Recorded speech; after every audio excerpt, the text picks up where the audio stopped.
Damos início à nossa terceira e última aula sobre princípios de circuitos magnéticos e da conversão de energia. Na aula de hoje falaremos mais especificamente sobre a conversão da energia. Bem, a nossa disciplina é de conversores eletromecânicos. Mas quais são os tipos de conversores eletromecânicos que existem? O primeiro deles são os transdutores. Os transdutores são utilizados normalmente para medição e controle, portanto, extremamente importantes para os engenheiros de controle e automação. Em geral, eles operam com sinais de baixa corrente, ou seja, baixa potência. Como exemplo de transdutores, nós temos, por exemplo, o microfone.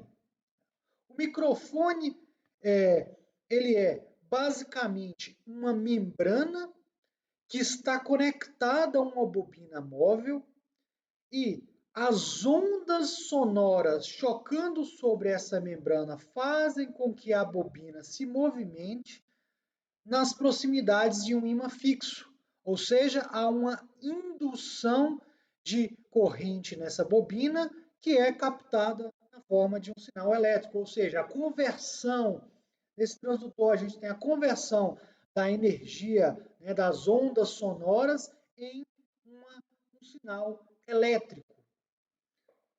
O alto-falante é basicamente o mesmo princípio, só que funcionando ao inverso. Ou seja, corrente é fornecida a uma bobina que nas proximidades de um ímã vai fazer com que se movimente a película do alto-falante. Então, essa movimentação do cone faz com que haja a produção de uma onda sonora que a gente vai escutar, né? Então, um sinal elétrico sendo convertido em um sinal sonoro. Diversos sensores utilizam transdutores para a sua operação. Nesse exemplo da figurinha aqui, uma figura simplificada, nós temos um transdutor de pressão. Então, a pressão é medida através de um orifício que vai movimentar essa parte móvel aqui que é chamada fole. Essa parte móvel ela está conectada a um material ferromagnético chamado de armadura e a movimentação desta armadura faz com que haja uma alteração da relutância de um circuito magnético. Perfeito? Então, essa variação dessa relutância, ela vai ser detectada na forma de um sinal elétrico na bobina. E assim faz-se a correspondência entre a pressão e o sinal elétrico, uma tensão que está se medindo. Enquanto os transdutores operam com baixa potência, nós temos dispositivos de conversão eletromecânica que são projetados para produzir força. São exemplos os solenoides, os relés, os contactores. Nessa primeira figura aqui, nós temos o exemplo de um relé. O relé nada mais é do que uma bobina. Existe uma mola que vai fazer com que essa bobina se movimente, né? E fazer com que esse contato móvel vermelhinho se conecte ou ao contato da esquerda ou o contato da direita. Quando o relé está desenergizado, a mola pressiona o contato móvel para se conectar ao contato mais à esquerda aqui. Quando esta bobina é alimentada por uma corrente, eu tenho uma força sendo produzida de maneira que esse contato móvel vai se deslocar e se conectar ao terminal mais da direita, né? Esse é o princípio básico de operação de um relé. Fechamento de contatos através da, do fornecimento de corrente a uma bobina. Solenoides são utilizados em diversas aplicações, como, por exemplo, de uma válvula solenoide. A válvula solenoide nada mais é também do que uma bobina. Quando essa bobina está desenergizada, essa parte móvel feita de material ferromagnético, ela desce e bloqueia o fluxo de, de água ou qualquer outro fluido, ou seja, ela fecha a válvula. Quando a bobina é energizada, este material ferromagnético, essa parte móvel, ela vai ser atraída, ela vai levantar, fazendo com que o fluxo seja liberado. Então, é um controle a partir de um sinal elétrico, eu vou estar fechando ou abrindo uma válvula, também extremamente importante em aplicações de automação. Mas na nossa disciplina, nós estamos interessados nos dispositivos de conversão de energia eletromecânica contínua, ou seja, as máquinas elétricas. As máquinas elétricas, elas podem funcionar como um motor, ou seja, vai haver o fornecimento de corrente para as bobinas da máquina e, consequentemente, vai haver uma produção de trabalho, de força, normalmente em um eixo rotativo. Então, a gente tem a conversão da energia elétrica em uma energia mecânica rotativa no eixo. O contrário também é possível, é o funcionamento como um gerador. O gerador, por uma força externa, se movimenta um eixo e, através da movimentação desse eixo dentro de campos magnéticos, vai haver uma produção de energia elétrica, de tensão, de corrente. Então, basicamente, as máquinas elétricas são constituídas de bobinas, material ferromagnético e, em alguns casos, ímãs permanentes. Esses dispositivos são o interesse da nossa disciplina. Nas disciplinas básicas de física, nós aprendemos a calcular uma força exercida sobre uma partícula carregada quando submetida a um campo elétrico ou a um campo magnético. É a chamada lei de Lorentz.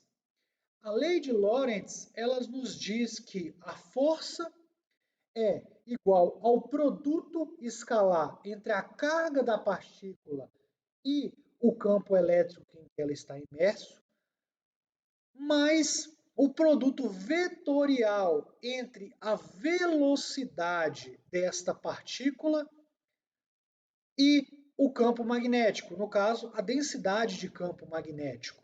Perfeito? Então, essa lei nos diz que qualquer partícula carregada, ela vai sofrer uma força se ela estiver na presença de um campo elétrico ou de um campo magnético. Só que para exercer essa força do campo magnético, essa partícula precisa ter velocidade, ela precisa ter movimento.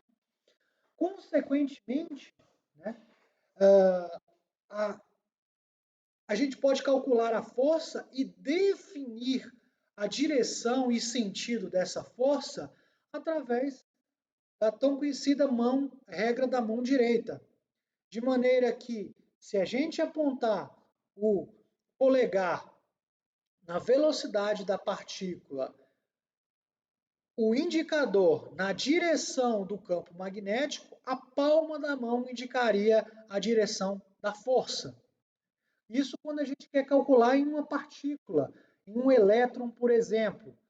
Só que, na maioria das nossas aplicações, nós estamos interessados, na verdade, em calcular uma força de uma corrente dentro de uma espira, dentro de uma bobina, por exemplo. Né? Então, aí nós poderíamos utilizar a regra da mão com a mão esquerda, em que é uma variação apenas da regra, né? Lembrando que a corrente elétrica tem o sentido convencional, é o contrário ao movimento dos elétrons. Assim sendo, o campo magnético continua sendo o indicador, a força vai estar sendo indicada pelo polegar e a corrente elétrica pela direção da palma da mão. Então, observem esse dispositivo de conversão de energia básico que está mostrado aqui no slide. Isso aqui é o princípio de funcionamento de uma máquina CC. Seria uma máquina CC elementar, né? Uma máquina CC, na verdade, ela é bem mais complexa do que isso, mas o entendimento pode ser analisado da seguinte maneira. A gente tem um ímã, então, imagina que seja um ímã permanente. Sempre vamos ter a produção de fluxo que sai do Polo Norte e entra no Polo Sul. Então, nesse dispositivo aqui, basicamente, as linhas de campo estão cruzando essa espira que está no meio do meu elemento. Essa espira, se ela for permitido essa espira girar, e se nós passarmos uma corrente por essa espira, né, então observe aqui, eu vou aplicar uma corrente que entra de um lado da espira, então ela percorre essa espira e sai a corrente por outro lado. E se essa espira está presa pelo seu meio, se eu permito um eixo de giro dessa espira, basicamente vai haver uma força sendo exercida sobre a espira devido à corrente que está dentro dela. Se a gente usar a regra da mão, a gente vai ver que de um lado da espira eu vou ter uma força agindo para cima, que eu estou assinalando aqui em amarelo, e do outro lado da espira, já que a corrente está no lado contrário, eu vou ter uma força agindo para baixo. Ou seja, se ela está presa pelo um eixo, a tendência vai ser que essa espira gire. Consequentemente, a gente vai ter a conversão da energia elétrica, que é dada pela essa corrente, em uma energia mecânica rotacional da espira. Perfeito? Bem, é muito fácil utilizar a lei de Lorentz para calcular as forças em uma espira em que as correntes estão contidas ali dentro. No entanto, em dispositivos de conversão eletromecânica em geral, as forças atuam não só nas espiras, mas também diretamente no material magnético. E assim sendo, os cálculos se tornam um pouco mais complexos. Em máquinas elétricas, nós estamos interessados sempre em calcular o conjugado, ou seja, o torque, que atua sobre a parte móvel, que é exatamente ele que vai fazer com que o dispositivo gire, produza força. Né? Aqui nós vimos um dispositivozinho básico, certo? Formado apenas por uma espira, mas uma máquina, na realidade, eu vou ter espiras e vou ter um material ferromagnético, como a gente já viu. E sendo assim, normalmente utiliza-se o método da energia, existe também o método da coenergia, para calcular diretamente essas forças atuando sobre o dispositivo. O método da energia nos dá a informação que a força exercida por um campo magnético é igual a menos a derivada parcial da energia desse campo magnético em relação a uma posição x, mantendo-se um enlace de fluxo constante. Está fora do escopo dessa disciplina nós tentarmos entender esse método da energia por completo, Então vamos passar diretamente ao que nos importa, que é a aplicação desse conceito.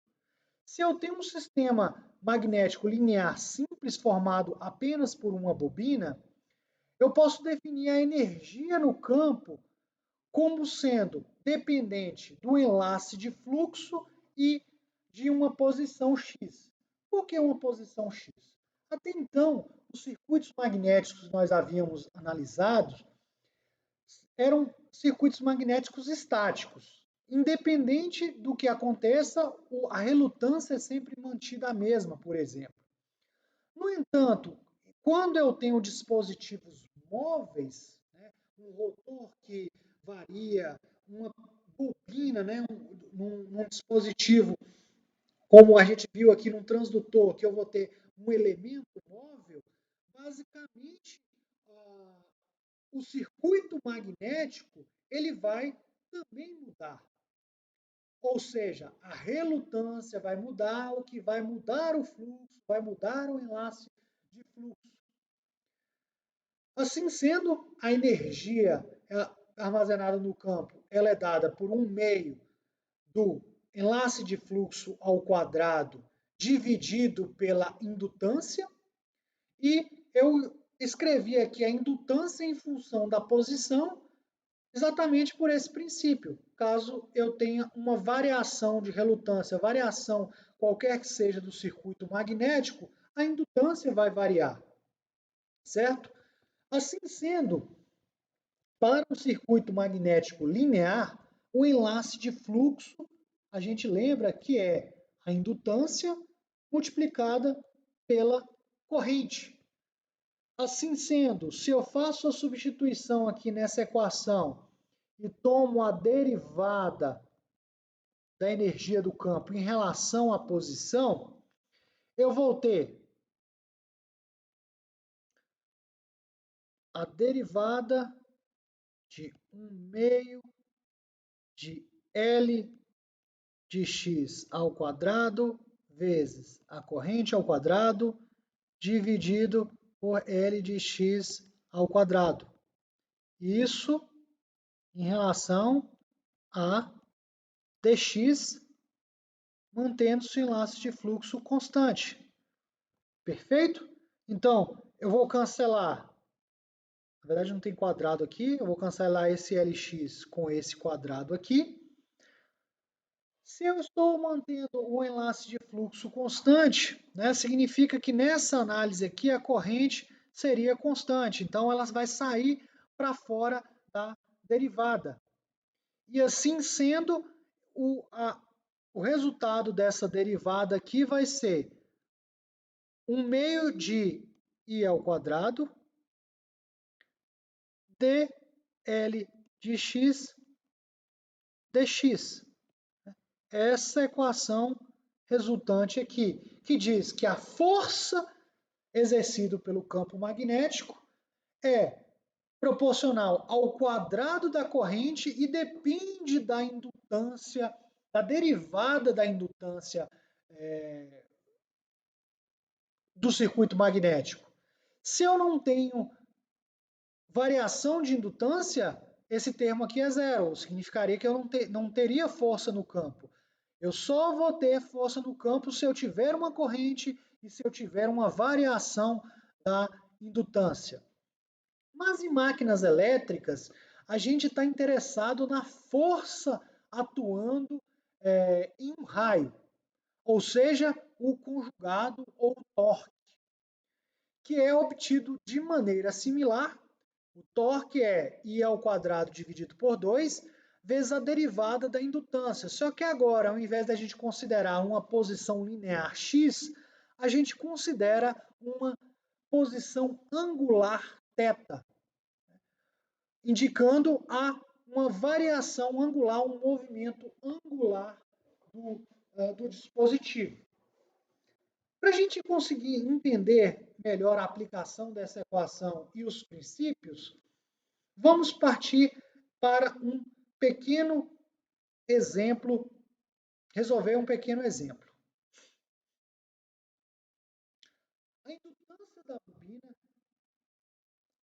é dada como um L0 mais L2 cosseno de 2θ. É informado o L0, é informado o L2 e pede, encontre o torque em função da posição θ quando a corrente passando pela bobina é de 2 amperes e esboce o gráfico do torque. Então, observa que a gente tem uma bobina que está numa parte estacionária, que é o estator dessa máquina elementar aqui, e que a gente tem um rotor que é formado de material ferromagnético, certo? Bem, o θ é a posição do rotor em relação ao eixo magnético do estator, da bobina, na verdade. O que significa isso? Observe que a bobina ela está montada aqui de forma que eu tenho uma corrente e, se eu tenho uma corrente passando por essa bobina, eu vou ter um fluxo magnético sendo produzido aqui no meio dessa máquina. Perfeito? Certo? A posição zero, o eixo magnético zero, é exatamente a direção do fluxo magnético. Então, aqui eu estou assumindo como sendo o meu ângulo θ igual a zero. Assim sendo, a posição do rotor em relação a esse eixo zero é esse θ.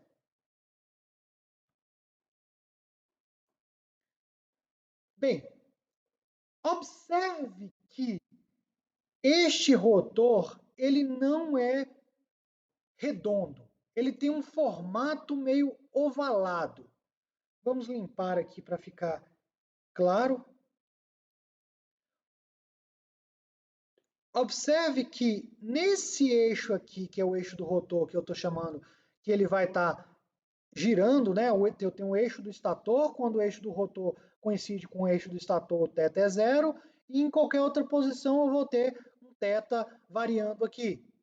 Observe que o gap, ou seja, o entreferro nesta posição do eixo do rotor, ele é pequenininho, que eu vou chamar aqui de um G1. A 90 graus desse eixo magnético, eu tenho um gap G2. E pela figura, claramente observa-se que G1 é maior do que G2. Isso significa o quê? Isso significa que quando esse rotor gira, o circuito magnético formado por rotor mais estator, ele vai mudar. Por quê? Se ele está nesta posição, assinalada aí na figura, por exemplo, o fluxo magnético vai ter que atravessar um entreferro, mas à medida que a máquina gira, essa distância aqui, que tem que ser atravessada pelo fluxo magnético, ela vai variar. Um menor valor G1, um maior valor G2. Certo? Então, é por isso que a indutância aqui que já é dada, a gente poderia calcular se a gente tivesse as dimensões do nosso circuito magnético aqui, mas não é de interesse, só para mostrar que a indutância ela varia com a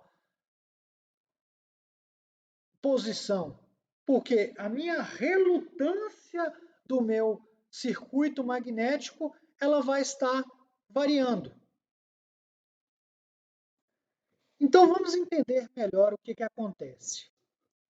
A gente lembra que a relutância é o caminho médio dividido pelo pela permeabilidade multiplicado pela área. Ora, quando o θ é 0 graus, ou seja, eu vou ter o menor caminhozinho aqui, a relutância vai ser G1 dividido pelo μ do ar, μ0, vezes a área. Quando esse θ for 90 graus,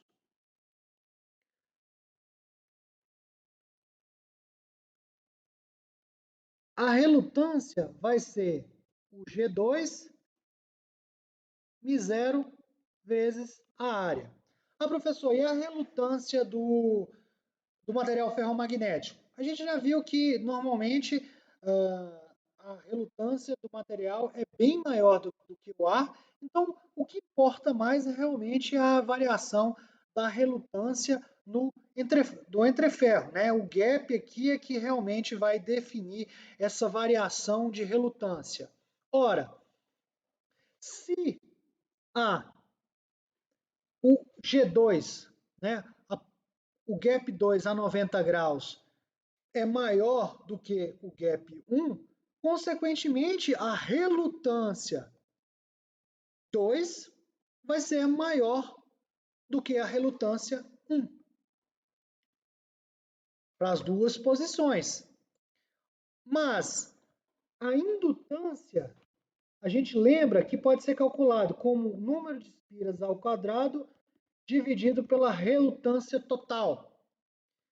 Então, para essa condição do θ igual a 0, nós teríamos uma indutância que vai ser número de espiras ao quadrado dividido pela relutância R1, né? Lembrando, a R total a gente vai colocar tudo do gap mesmo. Eu vou ter uma indutância L1 e uma indutância L2 para outra posição, que vai ser N ao quadrado do mesmo jeito, dividido pela relutância 2. Ora, se a relutância 2 é maior do que a relutância 1, significa que quanto maior a relutância, menor é a indutância. Sendo assim, a indutância 1 é maior do que a indutância 2.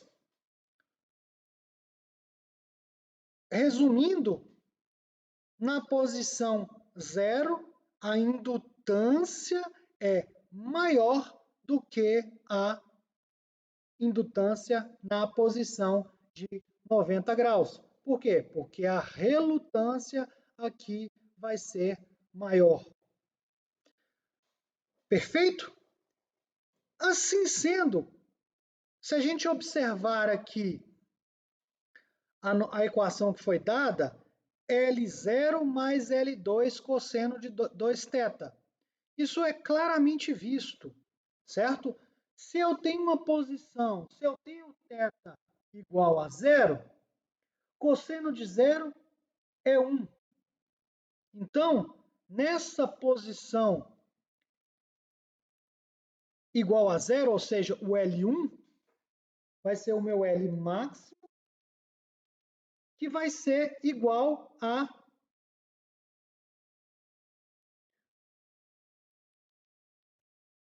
10,6 mais 2,7 milihenries.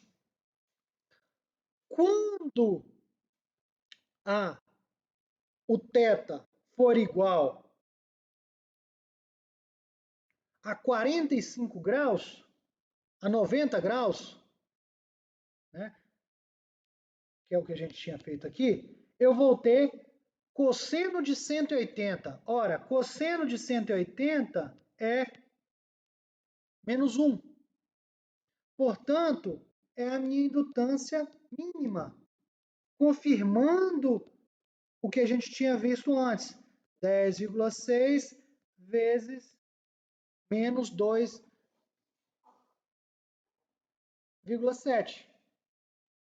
Quando o ângulo aqui é 45 graus, cosseno de 90 é zero, eu tenho aqui o L0. Portanto, se a gente escrever aqui se a gente fizer aqui um gráfico da indutância em função da posição, a gente vai ter um valor médio de 10,6 milihenries e uma variação que vai subir 2,7 menos 2,7. Então, aqui 10,6 mais 2,7, 10,6 menos 2,7. Quando vai ser 10,6? Quando o ângulo aqui for 45 graus, ou menos 45 graus aqui para assinalar. Ele vai ser máximo quando o ângulo for 0 graus. Ele vai ser 10,6 novamente quando eu tiver 45 graus. Ele vai ser mínimo quando tiver 90 graus. E assim por diante. À medida que a máquina gira, que o rotor da máquina gira, eu vou ter uma variação da minha indutância. Até então a gente não fez nenhum cálculo, a gente só está entendendo o princípio envolvido aqui, né? Variou a relutância, por isso a gente tem indutância, certo? E por isso a gente tem essa indutância dada aqui por essa equação. Observe que o sinal aqui é 2θ. Por que é 2θ? Porque, de fato, eu vou ter a posição, quando ela for zero ou quando ela for 180 graus, é simétrico, é a mesma coisa. Então, para cada giro completo do rotor, eu tenho a variação de 2 vezes a indutância, ou seja, a alternância entre máximo e mínimo 2 vezes. Perfeito? Vamos agora calcular o torque, que é basicamente uma aplicação da equação. I ao quadrado dividido por 2, derivada da indutância em relação, não é ao tempo, é em relação à posição. A corrente foi dada no problema, é uma corrente de 2 amperes, certo? Então, teria 2 ao quadrado. Derivada da indutância. A indutância é L0 mais L2 cosseno de 2θ. Bem, derivada de uma constante é zero. Derivada do cosseno é menos o seno. E a gente tem que derivar aqui dentro. Então, daria menos 2 vezes L2 seno de 2θ. Portanto, o torque é 2 ao quadrado, 4 dividido por 2. Ops, apagou aqui sem querer. 4 dividido por 2, 2. 2 vezes 2, 4. Então, daria menos 4 vezes L2. L2, a gente é uma informação do problema, né? 2,7 milihenries. Vezes 10 a menos 3. Vezes seno de 2θ. Observe que não é um valor fixo. É um valor que varia com a posição. Lembrando que o torque é dado em newton-metros.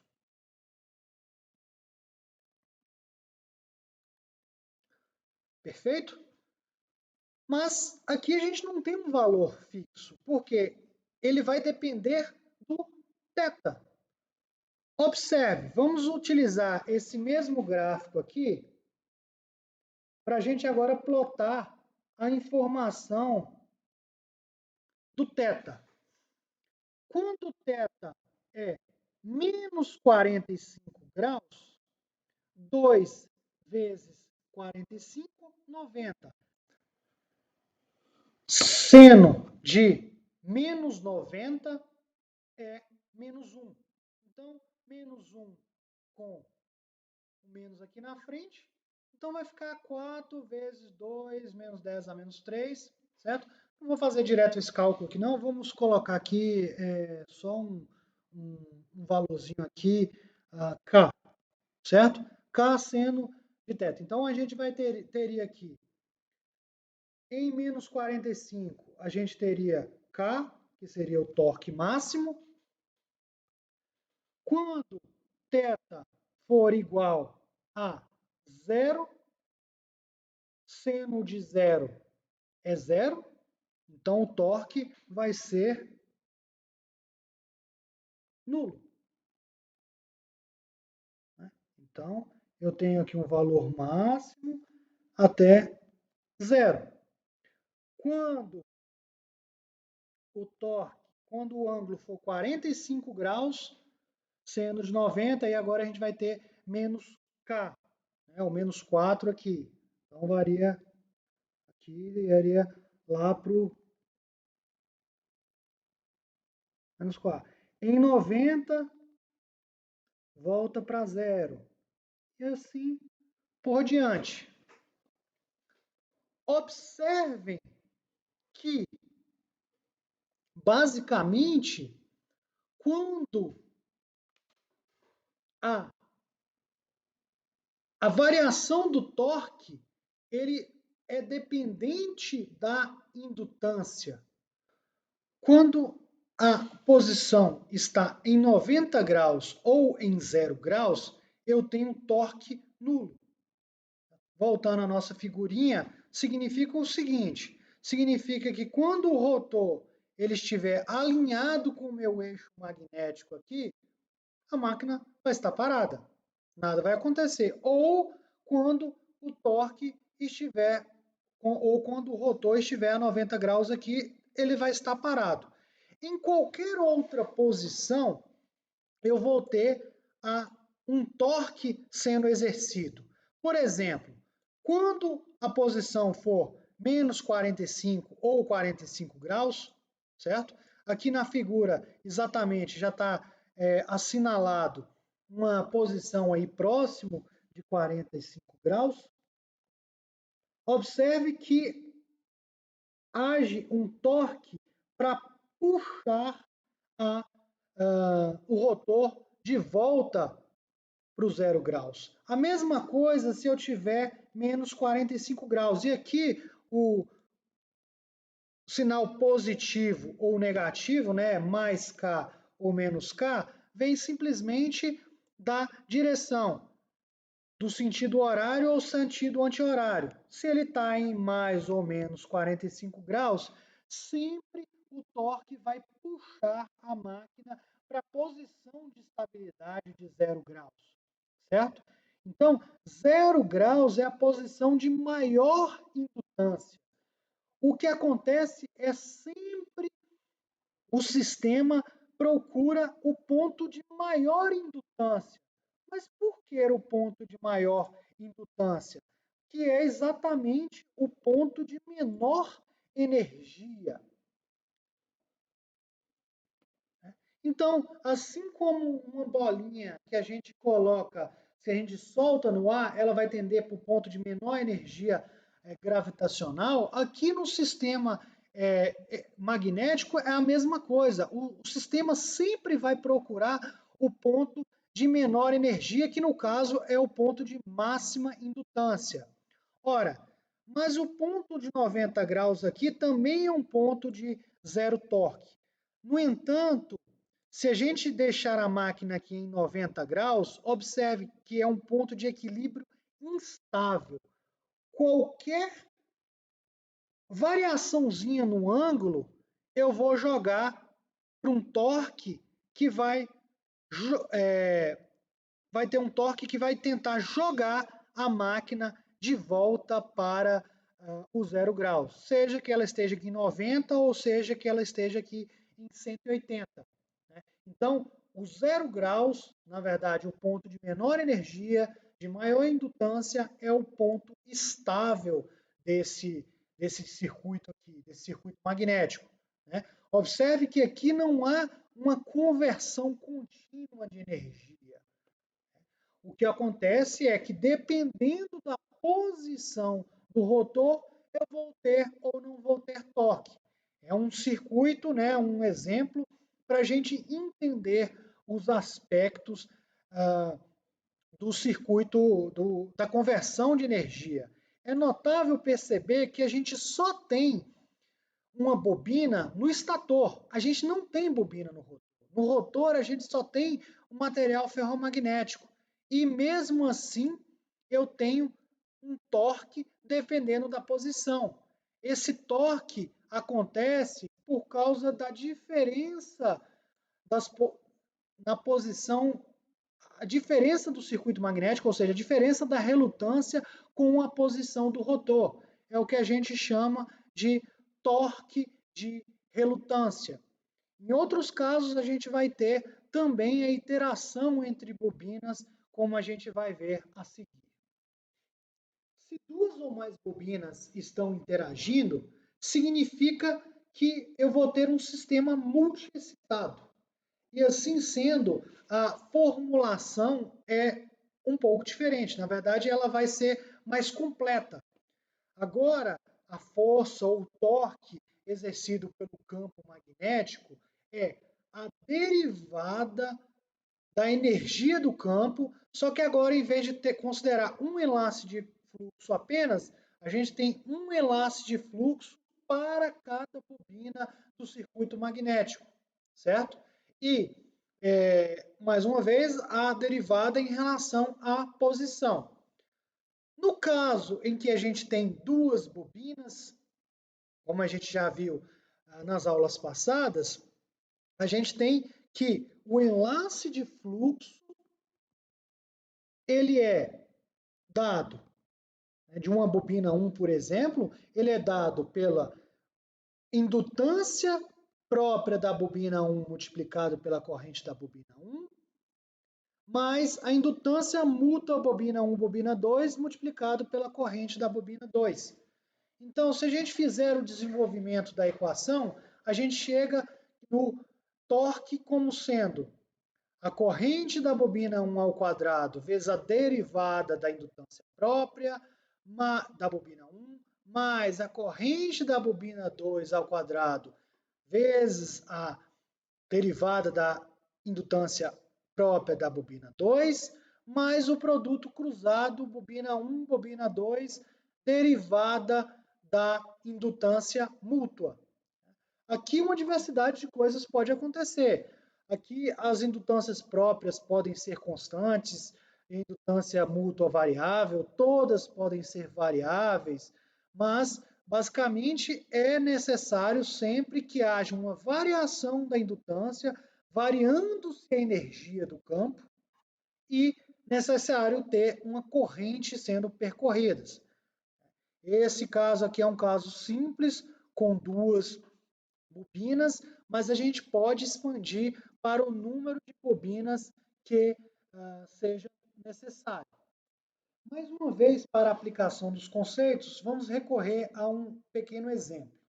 No sistema abaixo, encontre e plote o conjugado em função da posição θ.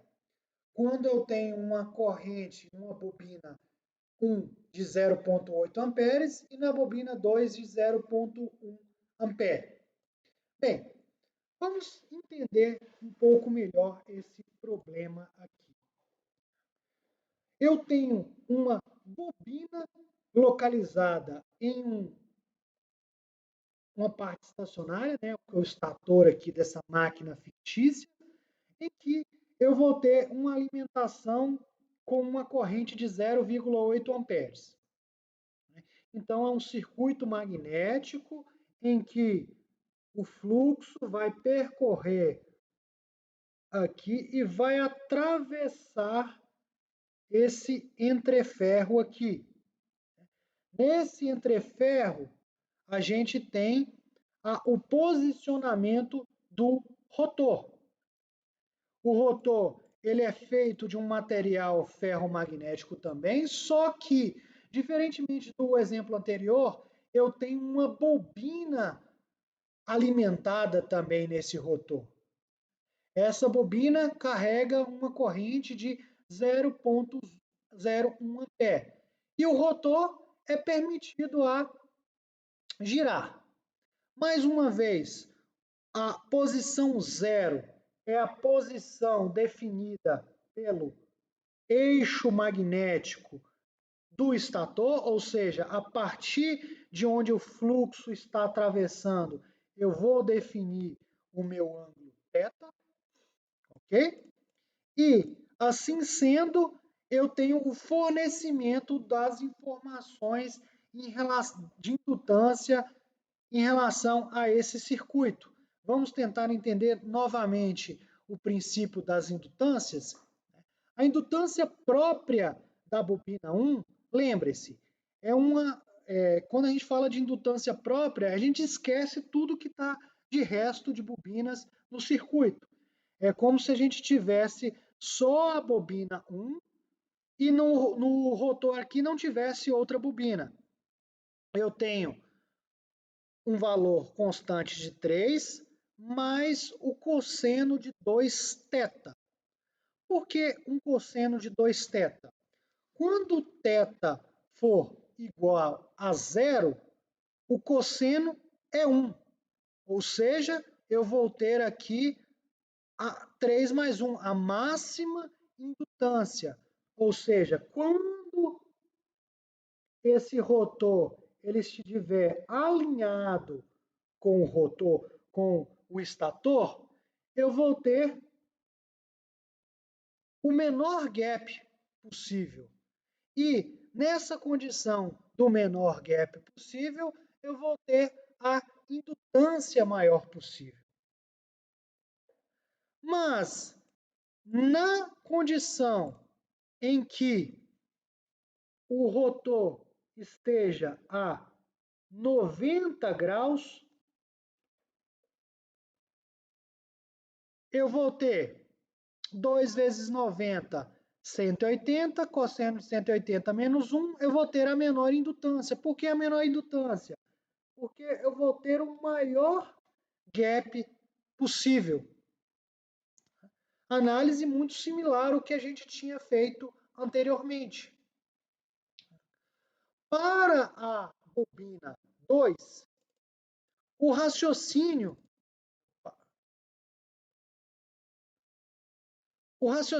é basicamente o mesmo, né?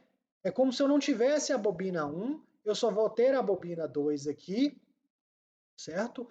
E eu vou ter a máxima indutância quando o ângulo for zero, né? Ou seja, o menor gap, e o menor quando estiver a 90 graus. O mesmo raciocínio porque ela basicamente é simétrico o circuito magnético aqui. Já a indutância mútua, ele tem aqui 0,3 cosseno de θ. A característica dessa indutância mútua é um pouco diferente. Lembre que a indutância mútua é um que enlaça o outro, certo? Então, vamos considerar a bobina 1 sendo alimentada e um fluxo que vai concatenar a bobina 2. Poderia ser o contrário, uma corrente alimentando a bobina 2 e o fluxo que vai concatenar a bobina 1. A gente já viu que é simétrico, né? Que a indutância mútua 1, 2 ou 2, 1 é a mesma coisa, certo? Aí vocês observam o seguinte, quando eu produzo o fluxo aqui pelo meu estator e ele vai enlaçar a bobina de rotor, Quando o ângulo for zero, cosseno de zero, 1. Eu vou ter a maior indutância. A maior parte do fluxo vai estar atravessando a bobina de rotor. Imagina que aqui seria a seção dessa bobina. Eu teria o máximo fluxo atravessando essa bobina e, consequentemente, a máxima indutância. Quando o θ for igual a 90 graus, a bobina ela vai estar de lado com o fluxo. Ou seja, nada de fluxo vai estar atravessando, ela vai estar em paralelo com o fluxo. Eu não tenho nenhum laço de fluxo. Consequentemente, a indutância vai ser zero. Quando o ângulo for 180 graus, a bobina vai estar na mesma posição do 0 grau, só que ela vai estar ao contrário. E por isso vai surgir um sinal negativo, uma indutância negativa. Então, vai ter cosseno de 180, que é menos 1, então a indutância vai ser menos 0,3.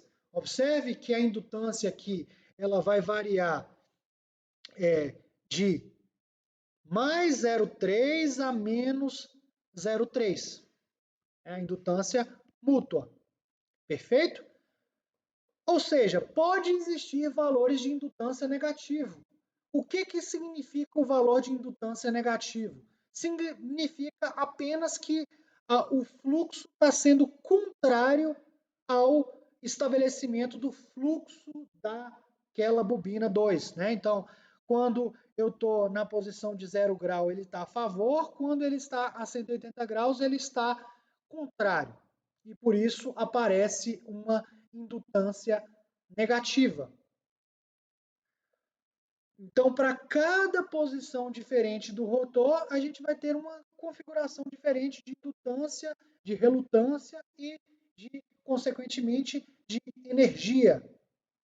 Se eu tenho uma variação de energia, a gente vai ter um torque eletromagnético produzido. Então, para a gente calcular o torque eletromagnético, é basicamente a aplicação da fórmula. 0,8 ao quadrado dividido por 2, a corrente na bobina 1, multiplicado pela derivada da indutância mútua, da indutância própria da bobina 1. Então, vamos colocar diretamente o resultado aqui. A derivada de 3 é 0, derivada do cosseno é menos seno, então ficaria menos 2 seno de 2θ vezes 10 a menos 3. Mais a corrente na bobina 2, 0,01 ao quadrado dividido por 2, derivada da indutância própria da bobina 2, daria menos 20 seno de 2θ, mais o produto cruzado. Corrente 1, corrente 2, 0,8 vezes 0,01, multiplicado pela derivada da indutância mútua, ou seja, menos 0,3 seno de θ. Mais uma vez, eu não tenho um valor fixo, a gente pode multiplicar aqui, então eu vou ter uma somatória de 2 senos aqui, então esses dois termos aqui se somam, eu vou ter aqui um K seno de θ. Eu vou fazer os cálculos que é irrelevante, tá, pessoal? mais esse 0,3 que eu coloquei com K1, mais um K2 seno de θ. Esse vai ser a característica do torque, a somatória de dois termos senoidais. Desculpa, o primeiro aqui não é θ, o primeiro aqui é 2θ. Então vamos fazer a correção aqui. Um termo com 2θ e outro termo com θ. Esse gráfico dá para desenhar, né? Mas por simplicidade a gente já tem ele aqui.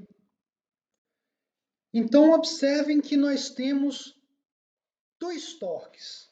Um torque que depende do θ, eu vou tentar marcar aqui em vermelho.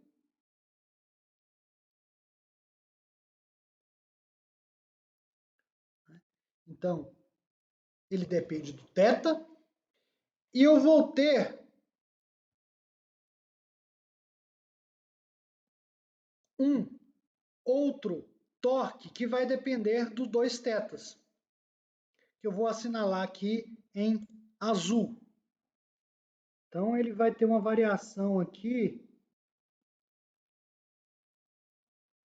de dois comprimentos de onda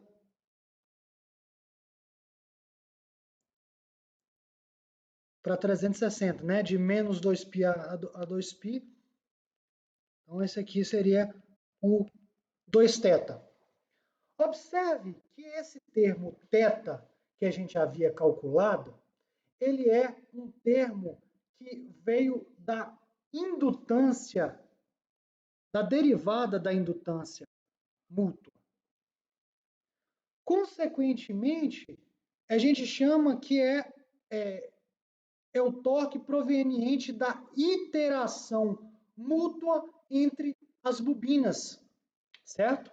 Então, a interação entre a corrente da bobina 1 com a corrente da bobina 2, na verdade, o fluxo da bobina 1 com o fluxo da bobina 2, que vão tender a se alinhar, né? E produzir esse torque aqui, que é o torque chamado de torque mútuo.